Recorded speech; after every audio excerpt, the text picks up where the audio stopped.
আজকে রামিসা হত্যা মামলার মাননীয় ট্রাইব্যুনালে সাক্ষ্য গ্রহণের জন্য দিন ধার্য ছিল।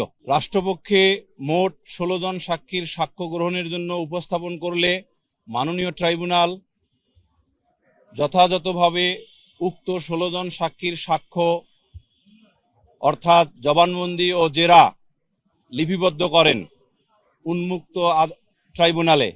মাত্র একজন সাক্ষীর সাক্ষ্য রাইসা আক্তার অর্থাৎ ডিসিস্ট রামিসা আক্তারের বড় বোন, যেহেতু তিনিও শিশু ছিলেন, তার ক্ষেত্রে আমরা মাননীয় ট্রাইব্যুনালের আদেশ মোতাবেক ট্রায়াল ইন ক্যামেরা বা সহজে যেটা বলা হয় যে ক্যামেরা ট্রায়ালে অনুষ্ঠিত হয়েছে বলে আমরা অংশগ্রহণ করেছি। সব মিলে 16 জন সাক্ষীর সাক্ষ্য আইন অনুযায়ী যথাযথভাবে আজকে ট্রাইব্যুনালে গৃহীত হয়েছে এবং নারী ও শিশু নির্যাতন দমন আইনের 20-2 উপধারা অনুসারে যেহেতু বলা হয়েছে যে এই ধরনের মামলা অর্থাৎ নারী ও শিশু নির্যাতন দমন আইনের মামলা বিচার শুরু হইলে একটানা চলিবে প্রতি কর্মদিবসে, সেই আইনের বাধ্যবাধকতা অনুসারে আমরা মাননীয় ট্রাইব্যুনালে আবেদন রাখি, সাবমিশন রাখি আগামীকাল এই মামলার অদ্য সাক্ষ্য গ্রহণ প্রক্রিয়া ক্লোজ করে আগামীকাল আসামি পরীক্ষা অর্থাৎ 342 জন্য রাখার জন্য। তখন মাননীয় ট্রাইব্যুনাল আইনের সেই সাবমিশন শুনে সকল সাক্ষীর সাক্ষ্য গ্রহণ যেহেতু শেষ হয়ে গেছে, সাক্ষ্য গ্রহণ প্রক্রিয়া ক্লোজ করে আগামীকাল আসামি পরীক্ষা জন্য রেখেছেন। অর্থাৎ সিআরপিসির 342 ধারার অধীনে আসামিকে এই মামলায় সাক্ষীগণ কর্তৃক প্রদত্ত সাক্ষ্যের ইনক্রিমিনেটিং এভিডেন্স পড়ে শোনানো হইবে। আপাতত আগামীকালের প্রস্তুতির জন্য আমরা বিভিন্ন সাক্ষ্য বিশ্লেষণ করে আদালতে উপস্থিত হব, অর্থাৎ ট্রাইব্যুনালে উপস্থিত হব।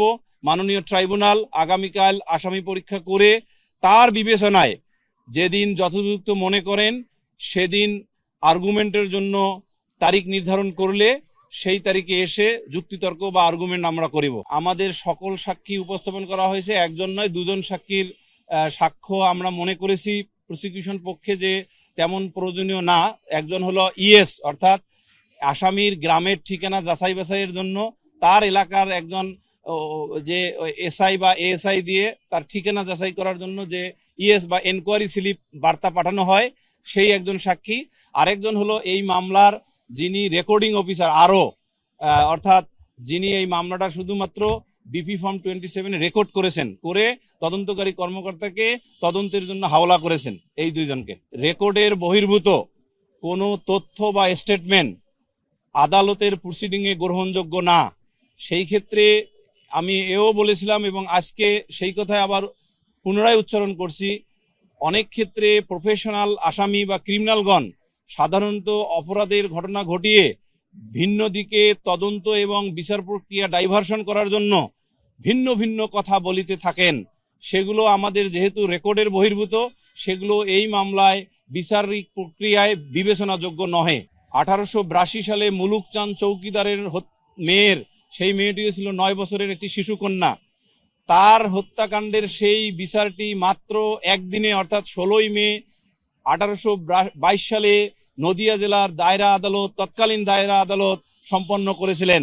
তাহলে আর আমাদের আইনে বলা আছে যে একটানা চলিবে, সেই অর্থে আমরা আজকে উপস্থাপিত সকল সাক্ষীর সাক্ষ্য গ্রহণ শেষে আদালতের নিকট আবেদন করি আগামীকাল 342 জন্য ডেট নির্ধারণের জন্য, এবং আদালত তাই করেছেন এবং ইহা আইনের অধীন যথাযথ এবং আমাদের সাবকন্টিনেন্টে বিদ্যমান এই নজিরের আলোকে এই মামলার প্রসিডিং এগিয়ে যাচ্ছে যথাযথ বিচারের এবং ন্যায় বিচারের স্বার্থে।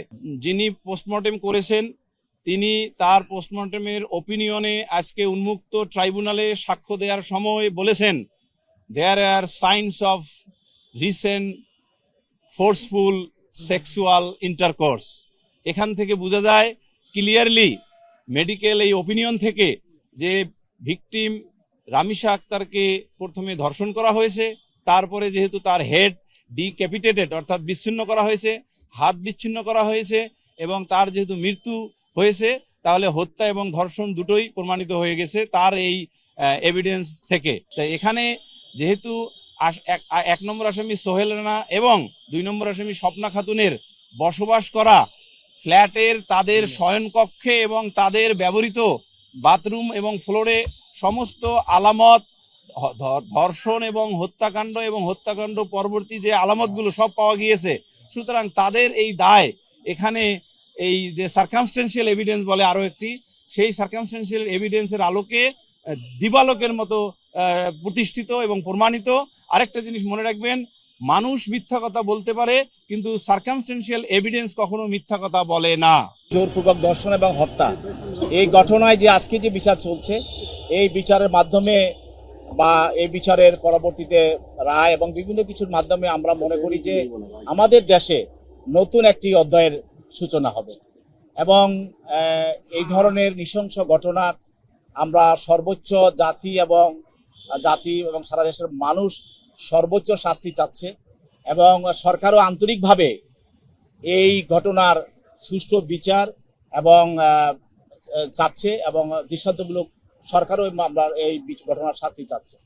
তো আমাদের বক্তব্য হবে যে এই আদালতের যে আমাদের বাংলাদেশের যে বিচার ব্যবস্থা, সেই বিচার ব্যবস্থার আলোকে বা এর মাধ্যমে এই মামলার আইনানুগ ব্যবস্থা গ্রহণ করা হচ্ছে এবং সেইভাবে সাক্ষ্য গ্রহণ করা হচ্ছে এবং বিচারের বিভিন্ন ধাপগুলো অতিক্রম করা হচ্ছে।